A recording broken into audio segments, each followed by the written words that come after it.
महाराज जी, आपके चरणों में कोटि कोटि प्रणाम। महाराज जी, मेरा प्रश्न है कि सेवा से ज्यादा मानव और जीव जंतु सेवा में ज्यादा अच्छा लगता है इनको, मतलब भगवान की सेवा से जीव हाँ, जंतु की सेवा ज्यादा अच्छा लगता है। कोई बात नहीं, पर उसमें भी भगवान मानो।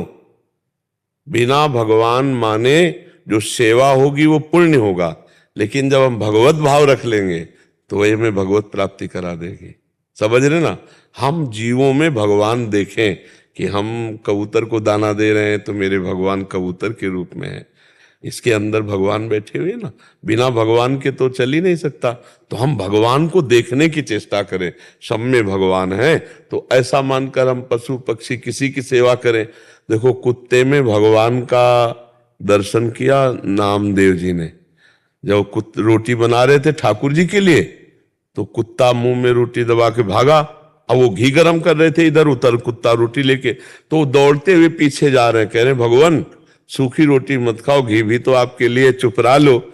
और एकाग्र होके देखा कि भगवान, तो वहीं विट्ठल भगवान प्रकट हो गए, विट्ठल भगवान प्रकट हो गए। तो अगर हम पशु पक्षियों में भगवान को देखकर सेवा करते हैं तो भगवान की बहुत सुंदर सेवा है। अलग से अगर मूर्ति सेवा नहीं करते तो कोई परेशानी नहीं, पर भगवत भाव उसमें करना पड़ेगा।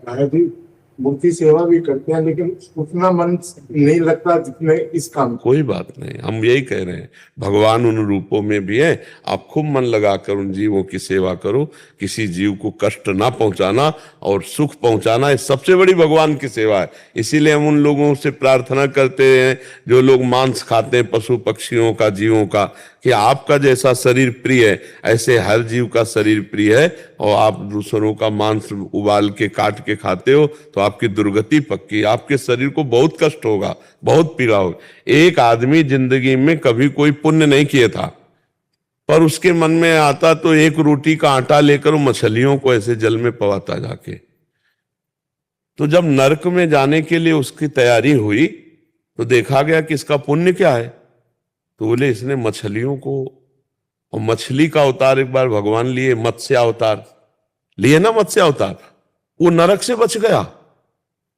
और जब उसको दोबारा मनुष्य बनाया गया तो उसने पशु पक्षी जीव जंतुओं की खूब सेवा करना, कि एक मछली के दाना आटा खवाने से मैं नरक से जाने से बच गया और मुझे पुनः मनुष्य शरीर मिला, अब चांस नहीं खोएंगे। तो ये बहुत बड़ी बात है। जीव जंतुओं की जो हत्या करके शरीर में अपने, ये सब राक्षसी प्रवृत्ति, बड़ी दुर्गति प्राप्त होती है। बहुत भाई लोग छोड़ दिए हैं, और कुछ लोग छोड़ तो दे ही दोगे, शरीर छूट जाएगा तुम्हारा तो ये सब, हाँ छूट तो जाएगा, ये सब अभी मान लो तो सदगति हो जाएगी, ना मानोगे तो दुर्गति होगी। छूट तो जाएगा ही, छूटेगा तो है ही जी। बहुत बढ़िया, आपको पशु पक्षियों की सेवा करो। महाराज जी, पशु पक्षी को मारना अपराध होता है कि पाप होता है? देखो, अपराध का तात्पर्य होता है कि जो आज्ञा की गई है उसका उल्लंघन करना, उसे अपराध कहते हैं। जैसे आज्ञा की गई कि गुरुजनों के सामने ऐसा बर्ताव करो, जैसे ऐसा बर्ताव करो, ऐसे शास्त्र आज्ञा की गई कि आप तीर्थों में ऐसे जाओ, धामों में ऐसे जाओ, मंत्र जाप ऐसे करो, ऐसे ऐसे जो विधान बताए गए उनके विपरीत हम जब करते तो अपराध होता है। लेकिन जब हम किसी की हिंसा करते हैं तो वो पाप होता है, वो पाप है। उसी को हम अगर शब्दों में कहते हैं अपराध कर रहा है तो उस मान लो पाप ही कर रहा है।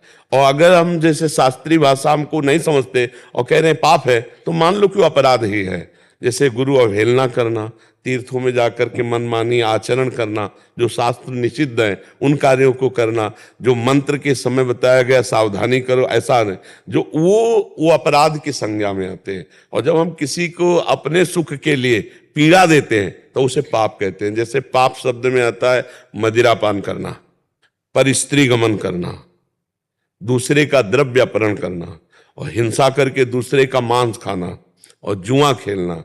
ये 5 महापाप कहे गए, पंच महापाप कहे गए। तो ये पाप के अंतर्गत आता है। अपराध के अंतर्गत और श्रेणियां हैं, ये पाप के अंतर्गत। जैसे सुभाषितानी में एक श्लोक था, सुभाषितानी, अभिवादनशीलस्य नित्यं वृद्धो पसे विना चत्वारि तस्य वर्धन्ते आयुर्विद्या यशो बलम्। ये अपराध के अंतर, जो आयु विद्या यश और बल का अपहरण करते, ये अपराध करने वाली बातों के लिखा गया है। तो पाप का मतलब सीधे समझ लो जिससे हम सुख लेने की लालसा से कष्ट देते हैं उसे पाप कहते हैं। और जब हम मनमानी आज्ञा उल्लंघन करते हैं और मनमानी आचरण करने की चेष्टा करते हैं तो अपराध बन जाता है।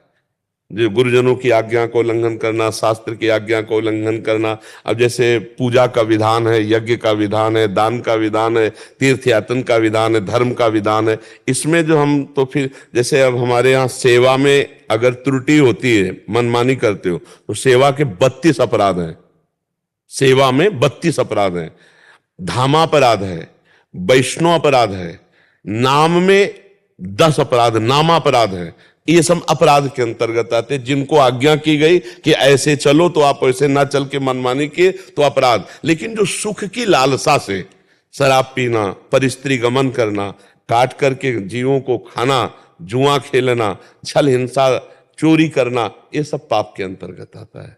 गुरुदेव भगवान, इतने सूक्ष्म अपराध हो जाते हैं, समझ में नहीं आता। जब इसीलिए नाम कीर्तन हर रोज करो। 30 मिनट नाम संकीर्तन करने से नाम संकीर्तनम यस्य सर्व पाप प्रणाशनम, सारे पापों का नाश हो जाता है ना। रोज शाम के 30 मिनट नाम, तो जाने अनजाने में जो वो सब हिसाब किताब बना। लेकिन एक ध्यान रखना, अगर हम जानबूझ करके कि शाम के कीर्तन तो कर ही लेंगे, अभी हम पाप कर लेते हैं, वो नहीं नष्ट होगा, वो भोगना पड़ेगा। अब हमसे चूक हो गई या हमारा दिमाग फेल हो गया, हम शासन में नहीं रख पाए, कोई गलती, वो सब क्षमा हो जाए। और एक होता है जानबूझ के उत्साहपूर्वक प्लानिंग के साथ पाप करना, और फिर ये प्लानिंग हमारी है कि शाम के तो